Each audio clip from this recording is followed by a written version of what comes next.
Hola, ¿qué tal, maestros?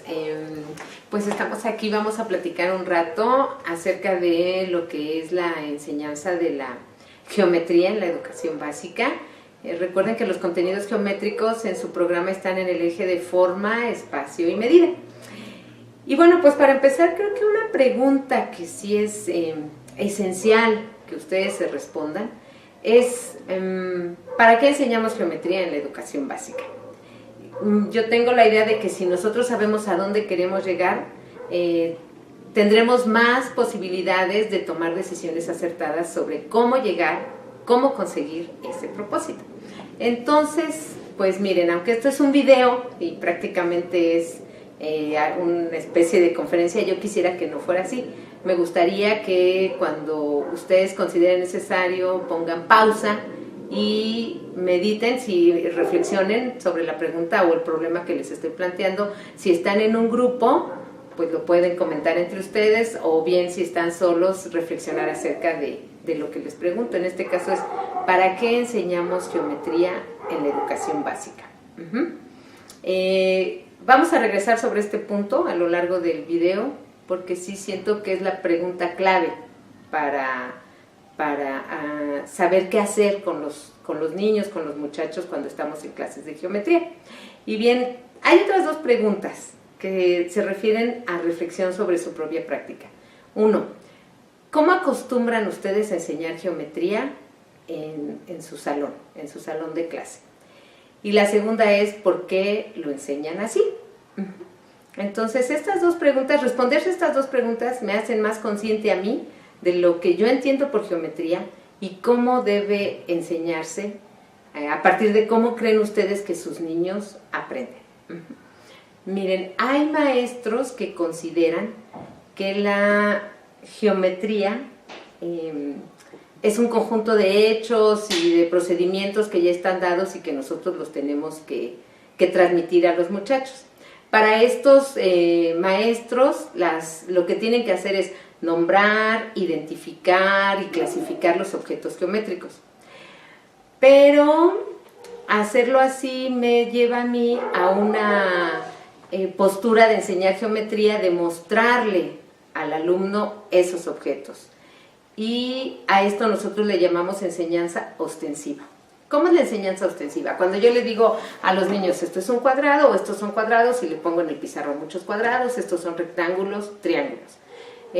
Un ejemplo de esto, de la enseñanza ostensiva, lo encontramos muy clarito en los libros de los 60, en los libros que nosotros le llamábamos de la patria, que bueno, era como la primera temporada de los libros de la patria, porque ahora los desafíos también traen a la patria. Ahí nosotros en esos libros podemos ver un ejemplo clarísimo de lo que es la enseñanza ostensiva. Lo que están ustedes viendo en pantalla es una lección de esos libros, es la primera lección donde se trabajan cuadriláteros, y podemos ver que en la primera página, en la parte inferior, aparecen los dibujitos: cuadrado, rectángulo, rombo, romboide. Y de la otra página aparecen las definiciones. Eso de dar las definiciones de las figuras geométricas es muy clásico en este tipo de enseñanza. También las características de las tareas son igual, ostensivas. Entonces, ¿qué les pedimos a los niños? Coloree el cuadrado, y les ponemos varias figuras y el niño tiene que identificar el cuadrado y colorear. Otra tarea muy característica de este tipo de enseñanza es que nosotros les digamos a los niños que observen a su alrededor y que identifiquen dónde hay cuadrados, dónde hay rectángulos, dónde hay círculos. Eso es enseñanza ostensiva. ¿Cuáles son las consecuencias de la enseñanza ostensiva? Tiene consecuencias muy fuertes también en cómo los muchachos aprenden. Por ejemplo, si a un grupo de alumnos les pedimos que dibujen o que tracen un triángulo isósceles, seguramente van a trazar un triángulo como el que se muestra en la parte superior. Y difícilmente podrían trazar triángulos como los dos que están abajo, que también son triángulos isósceles. Pero como tienen una imagen conceptual como el de arriba, así visualizan. De hecho, ustedes mismos, si yo ahorita les pidiera, o antes les hubiera pedido que se imaginaran un triángulo isósceles, hubieran pensado en el que está arriba. Pocas veces se piensa en los dos que están abajo. Otra consecuencia de la enseñanza ostensiva es que los muchachos, los niños, creen que la posición es una característica geométrica. Entonces, si yo les muestro un cuadrado, les digo cómo se llama esta figura, me van a decir cuadrado, se los muestro en la posición que aparece arriba, en la diapositiva. Pero si delante de ellos se los giro y se los muestro como está abajo, me van a decir que es un rombo. O sea, ellos creen que por el hecho de estar de una manera colocado de otra, cambia. Otra característica de la enseñanza ostensiva es que hay ciertas proporciones en las figuras que generalmente se conservan y los muchachos creen que también son características. Por ejemplo, en esta diapositiva vemos dos rectángulos. El primero, el amarillo, sí creo que sí es el amarillo, ellos dicen rectángulo, pero el otro difícilmente creen que estos dos tienen la misma forma geométrica, son rectángulos. Al otro dirán que es una tira o algo así. También hay algunos conceptos geométricos que se relacionan mucho con la manera en que los dibujamos. Por ejemplo, casi siempre dibujamos los triángulos como apoyados en un lado y les decimos que esa es la base.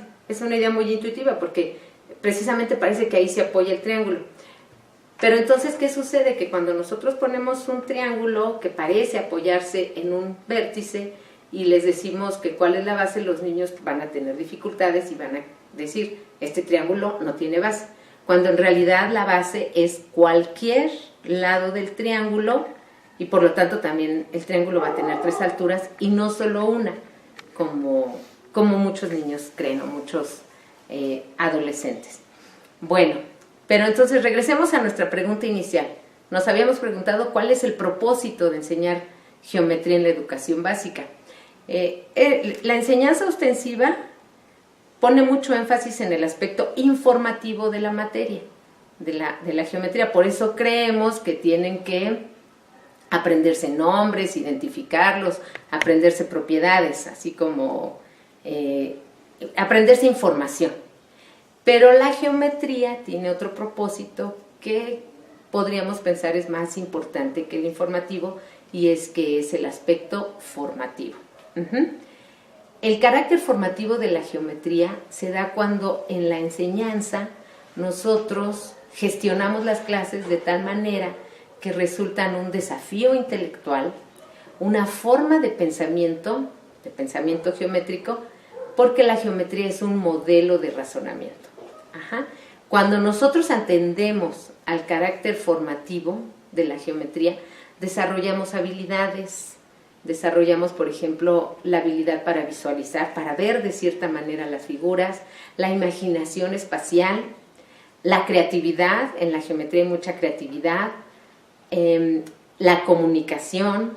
También desarrollamos habilidades para el dibujo, para construir las figuras, y sobre todo desarrollamos un tipo de razonamiento muy especial que los muchachos no van a aprender en la vida cotidiana, que tiene que trabajarse en la escuela, un tipo de razonamiento que se llama deductivo. Bueno, vamos a ver algunas actividades que precisamente desarrollan las habilidades cuando se trabaja la geometría atendiendo a su aspecto formativo. Y esto no quiere decir que descuidamos el informativo, o sea, realmente estamos trabajando en paralelo, pero es el tipo de actividades que ponemos y la manera en que las gestionamos lo que va a poner énfasis en este aspecto que les digo. Por ejemplo, para la visualización tenemos esta actividad que es cuántos cuadrados ves en la siguiente figura. Ahí evidentemente se ve un cuadrado grande y 2, 4, 5, 25 cuadrados pequeños, pero no son los únicos que hay. Ahí hay muchos más cuadrados. Y esta actividad es muy bonita porque además los muchachos van a descubrir un patrón de cuántos cuadrados hay, no solo en esta, sino cuando el cuadrado tiene 1, 2, 3, 4, 5 cuadrados por cada lado. La siguiente actividad, que es para ejemplificarles cómo podemos desarrollar la imaginación espacial, se trata de un cubo al que le hemos truncado un vértice y entonces ahora tenemos lo que llamamos un cubo truncado, y la actividad consiste en que los niños nos digan cuántas aristas, vértices y caras tiene este nuevo cuerpo geométrico. Ahí se ponen en juego varias cosas. Por ejemplo, tenemos la representación plana del cubo. En esta representación plana no se ven todas las caras, ni se ven todas las aristas, ni se ven todos los vértices. Los muchachos tienen que imaginar las que sí existen, pero no se ven. Entonces hay un trabajo ahí de visualización también, de comprender la representación plana del cubo y de imaginación espacial, que se conjuga también con lo que los muchachos saben de este cuerpo geométrico. Bien, en la siguiente diapositiva vemos una actividad que desarrolla la creatividad. La creatividad se puede trabajar de muchas maneras en la geometría, y aquí la actividad consiste en darle a los niños 6 triángulos, como el que se nota del lado izquierdo, y pedirle que construyan un mosaico como el del lado derecho. Además de estar trabajando visualización, imaginación espacial, aquí también en la siguiente parte de la actividad se le pide al niño que ellos inventen un mosaico, a los niños, perdón, que inventen un mosaico. Y ahí también vemos cómo desarrollan su creatividad a partir del trabajo con las figuras geométricas. En la siguiente diapositiva tenemos una actividad en donde trabajamos la comunicación. Les decía yo al principio que en la enseñanza ostensiva se le da mucho peso a la cuestión de los nombres y de las definiciones. El hecho de que cuestionemos esa enseñanza ostensiva no quiere decir que también estamos cuestionando que los niños y los muchachos se aprendan los nombres de las figuras y sus propiedades. Aquí la cuestión es cómo llego a ellas. Y en estas actividades de comunicación, el vocabulario geométrico, los nombres de las figuras, los nombres de las relaciones geométricas, paralelismo, perpendicularidad, cobran cierto sentido porque son una necesidad para llevar a cabo la actividad. Y aquí de lo que se trata es de que escriban un mensaje para que alguien reproduzca la figura que ahí se muestra. También otras de las actividades que son muy importantes en geometría son las actividades de construcción, que desarrollan habilidades para el dibujo. Estas habilidades de construcción, estas actividades de construcción tratan de que los muchachos construyan las figuras geométricas. ¿Por qué? O los cuerpos geométricos. ¿Por qué son importantes? Pues porque funcionalizan las propiedades de las figuras. O sea, cuando yo construyo un cuadrado, el que tenga lados iguales y ángulos rectos es un requisito para que mi cuadrado sea cuadrado. Entonces, al pedirle que lo construyan, estoy de alguna manera permitiendo que ellos se fijen en esas propiedades para que lo puedan construir. De otra manera no pueden. Entonces, la construcción de figuras de muchas maneras, no solo con regla y compás, también puede ser con algún software dinámico, o también con doblado de papel, con recorte de papel, a manera de rompecabezas geométricas. O sea, la construcción de figuras es una de las actividades principales en geometría. En este caso, además de trabajar eso, lo que estamos trabajando es que anticipen. O sea, se les da una serie de instrucciones, la diapositiva dice: traza una circunferencia, traza 2 diámetros perpendiculares y luego une consecutivamente cada uno de los puntos de corte de los diámetros con la circunferencia. Y entonces se le pide, bueno, qué figura se obtiene y luego compruébalo. Porque se me olvidaba, otra de las habilidades que se desarrolla con una adecuada enseñanza de la geometría es la de anticipar qué va a pasar y luego tratar de validar o de comprobar que efectivamente la conjetura que hago de lo que va a pasar se cumple o no se cumple. Y eso es una habilidad que se requiere no solo en matemáticas, sino también en la vida cotidiana. Y bueno, también les decía que con la enseñanza de la geometría se desarrolla un razonamiento que le llamamos razonamiento deductivo. De hecho, la geometría es la primera ciencia que hace uso de la deducción. Se construye todo un cuerpo de deducciones que a partir de ciertos elementos, axiomas, definiciones, yo puedo demostrar unas propiedades y a partir de esas otras y otras. O sea, voy deduciendo. Y se sabe que este tipo de razonamiento no se desarrolla de manera espontánea en la vida cotidiana, sino que requiere de instrucción. Y precisamente en la educación básica nosotros iniciamos a los niños a este razonamiento. Aquí en la diapositiva vemos un ejemplo muy sencillo que dice: a las siguientes figuras se les ha trazado un eje de simetría Y la pregunta es si se puede afirmar que si un segmento divide a un cuadrilátero en dos triángulos iguales, ese segmento es eje de simetría. Primero hay que decir si sí o no. Y luego, algo muy importante es que tienen que argumentar su respuesta. O sea, decir sí, ¿por qué? O no, ¿por qué?